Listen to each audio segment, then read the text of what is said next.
Hello दोस्तों, कैसे हो आप सभी? उम्मीद करते हैं कि आप सभी बहुत अच्छे होंगे। दोस्तों, अगर आप लोग भी काफ़ी लंबे समय से कंसीव करने के लिए प्लानिंग कर रहे हैं, बट अगर आपको कंसीव नहीं हो रहा है, आपके हस्बैंड की भी सारी रिपोर्ट्स नॉर्मल हैं, आपकी भी रिपोर्ट्स नॉर्मल है, यानी कि आपके पीरियड भी रेगुलर आते हैं, आपको पीरियड में ऐसी कोई भी दिक्कत नहीं आती है, फिर भी अगर आप कंसीव नहीं कर पा रहे हैं, तो आज के इस वीडियो में मैं आप लोगों को बताऊंगी कि आप लोगों को ऐसे कौन से टेस्ट करवाने चाहिए जिससे आप लोग ये पता कर सकते हो कि आपको एक्चुअल में प्रॉब्लम क्या हो रही है, क्योंकि पीरियड का सही होना ही प्रेगनेंसी कंसीव कराने के लिए जिम्मेदार नहीं होता है, बल्कि अगर महिला का पीरियड रेगुलर आता है, टाइम टू टाइम आता है,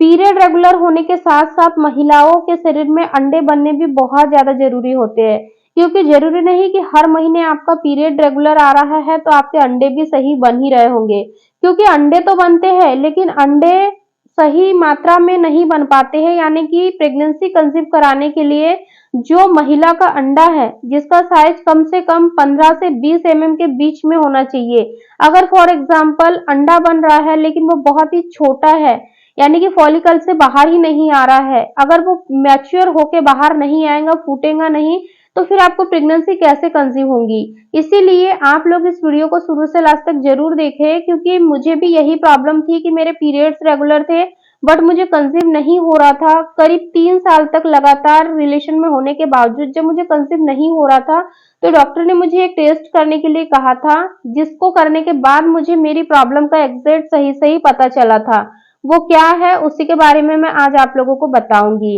एक्चुअल में होता क्या है कि महिलाओं की दो ओवरी होती है, दोनों ओवरी में अंडे बनते हैं। एक महीना एक ओवरी अंडे बनाती है तो दूसरे महीने दूसरे ओवरी अंडा बनाती है, लेकिन अगर अंडे सही से नहीं बनते हैं तो फिर महिलाएं इनफर्टिलिटी की ओर बढ़ती है, क्योंकि अंडे सही नहीं बनने से ही प्रेगनेंसी कंसीव नहीं होती है। इसके लिए डॉक्टर क्या कहते हैं कि आपको एक फॉलिकल मॉनिटरी करनी चाहिए। अब हम इसके बारे में समझ लेते हैं कि फॉलिकल मॉनिटरी क्या होती है। फॉलिकल मीन्स छोटे छोटे से फॉलिकल बनते हैं जो कि बिल्कुल छोटे होते हैं और उसी के बीच में अंडा होता है, यानी कि आप यहाँ देख सकते हो इमेज में कि किस तरीके से आपको ये अंडा तैरते हुए नजर आ रहा है। जो उसके नीचे जो छोटी छोटी झिल्लियां दिख रही है वो फॉलिकल ही है।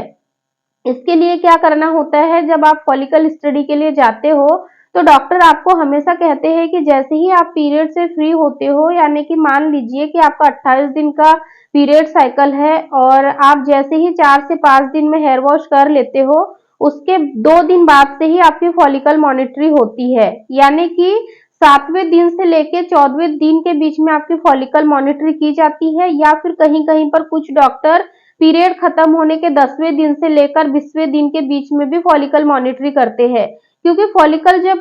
देखते हैं, यानी कि जो स्टडी होती है फॉलिकल स्टडी, उसमें ये देखा जाता है कि अगर महिला के अंडे बन रहे हैं तो वो किस तरीके से ग्रो कर रहे हैं। यानी कि मान लीजिए फॉर एग्जाम्पल 10 पीरियड खत्म होने के 10वें दिन पे आपकी फॉलिकल मॉनिटरी हुई, उस दिन जो साइज निकल के आएगा अंडे का उसको नोट डाउन किया जाएगा, फिर उसके दूसरे या तीसरे दिन फिर आपको डॉक्टर बुलाएंगे। ऐसे करके कुल मिला के ये 3 दिन आपको बुलाया जाता है, 3 बार इसमें स्टडी की जाती है। इसमें नॉर्मल सी सोनोग्राफी ही होती है, जैसे हम अल्ट्रासाउंड करवाते हैं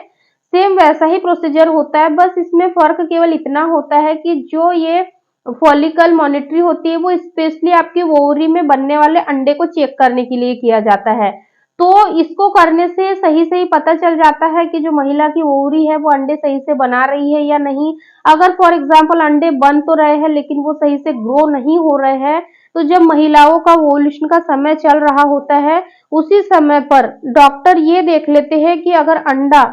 14 से 15 एमएम के बीच में बना है और महिलाएं ओवुलेट करने वाली है, तो उसी के बीच में अंडे को ग्रो करने के लिए, जल्दी से मैच्योर करने के लिए एक एससीजी का इंजेक्शन लगाया जाता है, जिससे क्या होता है कि आपके शरीर में हार्मोन्स का लेवल बैलेंस होता है। प्रोजेस्टेरोन हार्मोन्स को उत्तेजित करने के लिए ये इंजेक्शन लगाया जाता है। इस इंजेक्शन को लगाने के 1 से 2 दिन के अंदर ही जो आपके एग का साइज है वो भी नॉर्मल साइज में आ जाता है, यानी कि बढ़ जाता है। प्रेगनेंसी कंसीव कराने के लिए मिनिमम जो अंडे का साइज होना चाहिए वो 18 से लेके 22 एमएम के बीच में होना चाहिए। अगर इस बीच में आपका अंडा बन रहा है तो बहुत ही अच्छी बात है, क्योंकि ये आपको प्रेगनेंसी कंसीव कराने में काफी ज्यादा हेल्प करते हैं। और इस स्टडी को करने से सबसे बड़ा फायदा ये होता है कि आपके मन में जो डाउट होता है अंडे को बनने से लेकर वो भी क्लियर होता है और आपको प्रेगनेंसी कंसीव करने में भी काफी ज्यादा हेल्प करता है, क्योंकि जब फॉलिकल मॉनिटरी होती है उसके बाद में सारे डाउट्स क्लियर हो जाते हैं कि आपके पीरियड भी रेगुलर है, आपके पीरियड का फ्लो भी सही साट है,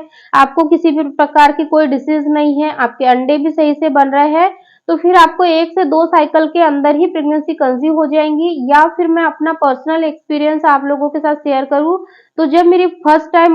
मॉनिटरी हुई थी, यानी कि फॉलिकल स्टडी जब फर्स्ट टाइम किया था, उस वक्त पर भी एग रैप्चर करने के लिए मुझे एससीजी का इंजेक्शन दिया गया था, लेकिन वो वाली साइकिल मेरी फेल हो गई थी। उस समय मुझे कंसीव नहीं हुआ था। फिर मैंने वेट किया, करीब 2 साल तक मैंने कोई भी ट्रीटमेंट नहीं लिया और 2 साल के बाद फिर से मैंने एक फॉलिकल मॉनिटरी कराई। उसी के बीच में मैं मेडिसिन भी ले रही थी प्रेगनेंसी कंसीव करने के लिए। और फिर जब मेरी फॉलिकल मॉनिटरी हुई उस वक्त पे मुझे जो इंजेक्शन लगाया था उससे मेरे जो एग है वो समय से रैप्चर भी हुए और फिर मुझे कंसीव भी उसी महीने हो गया था। इसीलिए अगर आप लोग को भी कंसीव नहीं हो रहा है तो आपको बिल्कुल भी परेशान नहीं होना है, बल्कि आपको अच्छे से किसी गायनेकोलॉजिस्ट से मिल के अपनी जो भी प्रॉब्लम है उनसे शेयर करना है, ताकि वो लोग आपकी प्रॉब्लम्स के अकॉर्डिंग आपको ट्रीटमेंट सजेस्ट करें। देखिए फ्रेंड्स, किसी भी प्रकार की होम रेमेडी या फिर मेडिकल ट्रीटमेंट लेने से पहले सबसे पहले आप अपनी बॉडी पर ध्यान दीजिए कि एक्चुअल में आप क्या फील कर रहे हो, आपको कौन सी परेशानी हो रही है, क्या प्रॉब्लम है जिसके कारण से आप कंसीव नहीं कर पा रहे हो। क्योंकि छोटी छोटी चीजें अगर हम लोग नोटिस करते हैं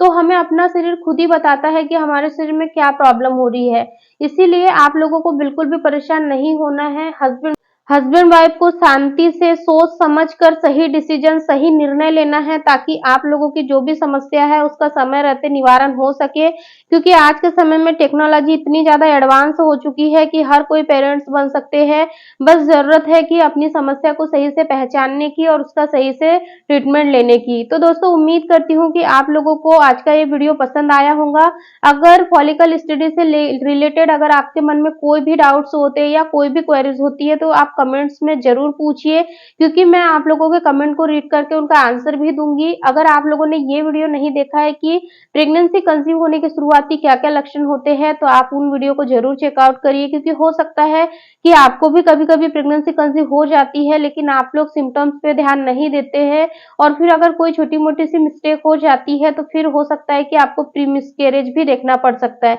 क्योंकि कई बार हमारी छोटी छोटी गलतियां ही हमें इनफर्टिलिटी की ओर बढ़ाती है, क्योंकि कोई भी परेशानी हम अपने शरीर में स्वयं ही उत्पन्न करते हैं, बाहर से नहीं आती है। इसीलिए आप लोग इन बातों पर जरूर ध्यान दें। दोस्तों, अगर आज का ये वीडियो आप लोगों को थोड़ा भी पसंद आता है तो आप इस वीडियो को अपनी फैमिली फ्रेंड्स लोगों के साथ जरूर शेयर करें, ताकि उन लोगों को भी फॉलिकल स्टडी के बारे में पता चले और वो लोग भी अपनी समस्या का समाधान समय रहते कर सके। फिर मिलेंगे एक ऐसे ही नॉलेजेबल हेल्पफुल वीडियो के साथ। तब तक आप अपना ध्यान रखें, खुश रहे। धन्यवाद। Thank you so much for watching.